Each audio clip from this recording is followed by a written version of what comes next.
السلام عليكم، ازيكم؟ عاملين ايه؟ يا رب تكونوا بخير وبصحة وسعادة. عندنا هنا في سورة البقرة في الجزء الثاني الصفحة 34: وعسى أن تكرهوا شيئا وهو خير لكم، وعسى أن تحبوا شيئا وهو شر لكم، والله يعلم وأنتم لا تعلمون. ساعات بنبقى زعلانين من القدر اللي ربنا كاتبه علينا، شر.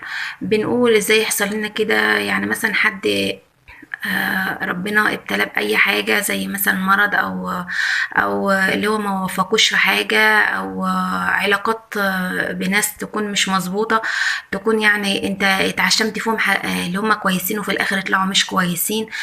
طب ليه؟ ده أنا عملتهم حلو، طب ليه يحصل لي كده؟ طب ليه أتأذي من تحت إيديهم؟ فمحور الآية هنا بتقول لنا عسى أن تكرهوا شيئا، يعني الكره جاي في الأول، وهو خير لكم.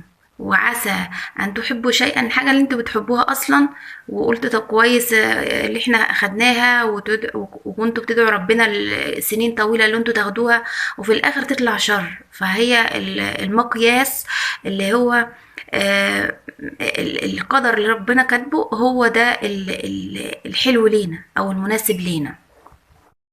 في آخر الآية قال والله يعلم وأنتم لا تعلمون، انتوا مش عارفين حاجة، لأنكم انتوا لو اطلعتوا عن اللي كان مكتوب عندي انتوا هترضوا باللي أنا اديتهولكم. يعني رحمة ربنا عامة بتسبق غضبه.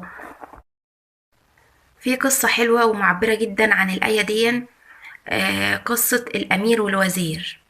كان في أمير وكان في وزير على طول ماشي مع الأمير ده، بيرافقه على طول في أي حاجة. فايه اللي حصل؟ كان لما كان الوزير بيطلع مع الامير الغابة، لان الامير كان بيحب يصطاد، كان هوايته اللي هو يصطاد، فكان بيطلع الغابات كتير، فكان بياخد الوزير ده معاه. فهو كل ما مثلا يجي يصيب حاجة وما تجيش، يصطاد مثلا أرنب أو كده، ما تجيش بالرمح بتاعه، الوزير يقول له لعله خير. كان الأمير بيتضايق قوي، لعله خير ايه؟ أنا بصطاد الحاجة ما بعرفش اصطادها، أو بقع مثلا فأنت ايه كل حاجة تقول لعله خير؟ ففي موقف بقى حصل مع الأمير دون والوزير. الأمير كان الرمح بتاعه زي بيبريه كده، زي القلم الرصاص كده بيبريه، ماسك زي آلة حادة كده بيبريه عشان يسنه، عشان يصطاد بيه. فهو ماسك الآلة الحادة ده وبيسنه، فالآلة الحادة دي قطعت صبعه، فصبعه راح واقع على الأرض. فطبعا دم كتير نزل من الأمير. فالوزير هيتصرف ازاي؟ المفروض يعني ما يبينش اي نوع من الكلام غير الزعل على الامير. فبالعكس بقى راح قايل له لعله خير. فالامير بقى في عز غضبه اتضايق، راح منادي على الجنود بتوعه، قالوا وراح قايل لهم تعالوا بغضب، تعالوا خدوا الوزير دون، ومش عايزه، وحطوه في السجن، ومش عايزة أشوفه تاني.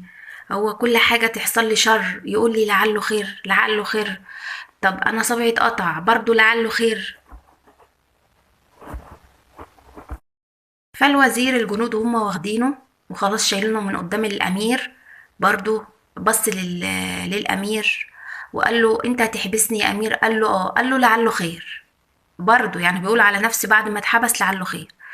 فخلاص بقى الموقف عدى وفتت مدة طويلة.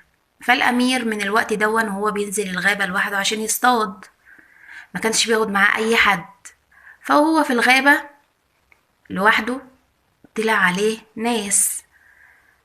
الناس دي ما كانتش بتعبد ربنا، كانت بتعبد آلهة بتتقرب ليهم عن طريق اللي هم بيذبحوا البشر. يعني احنا عندنا في الدين بتاعنا عشان نتقرب من ربنا بنذبح الأنعام والغنم والحاجات دي، هم بقى بيتقربوا لربنا بيذبحوا الناس.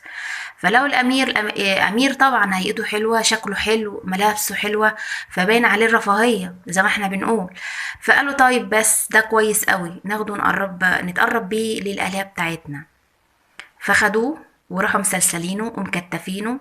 كانوا هما مجموعة لكن هو فرد واحد، فمعرفش يتصرف أو يقاوم. فخلاص بقى ماسكين سكينة وهيقطعوا رقبته عشان يتقربوا بيها للآلهة بتاعتهم قربان.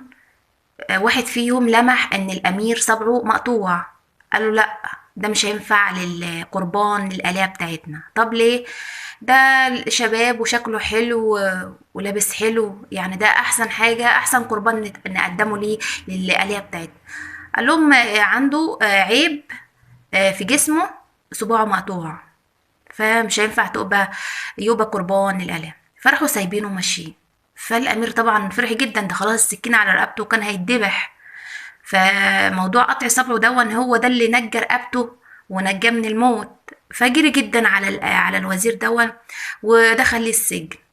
قال له الامر كذا كذا، وطلع عليا ناس وكانوا بيتقربوا للآلهة بتاعتهم باللي هم يذبحوني، فشافوا صبعي وافتكرت كلمتك اللي هو لعله خير.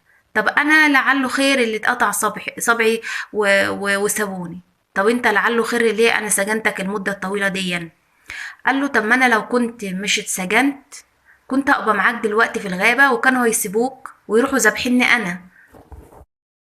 يعني ساعات بيحصل لنا حاجات بتبقى غير اعتيادية، يعني مخنا ما بيبقاش مهيأ ليها، بتحصل فجأة كده أقدار، بفقد حد، بأمراض، أي ابتلاء، أي ابتلاء، في فلوس، في أي حاجة. طب ليه؟ طب انت لو عرفت أصلا اللي كان مكتوب لك ايه، يمكن ده كان مكتوب لك أكتر من كده وربنا شال عنك وخفف عنك عشان آه ما يأذكش، ما تتأذيش اكتر من كده. وعامة اقدار ربنا كلها خير، كلها خير. يعني الناس بتوع زمان اي حاجة تحصل خير الحمد لله. الناس بتوع زمان كانوا كلهم كده، كانوا مثلا اي حاجة تحصل الحمد لله اللي هي جت على قد كده، اللي جت على قد كده. لو عجبكم القصة والفيديو قولوا لي في التعليقات، وبحبكم جدا، والسلام عليكم ورحمة الله وبركاته.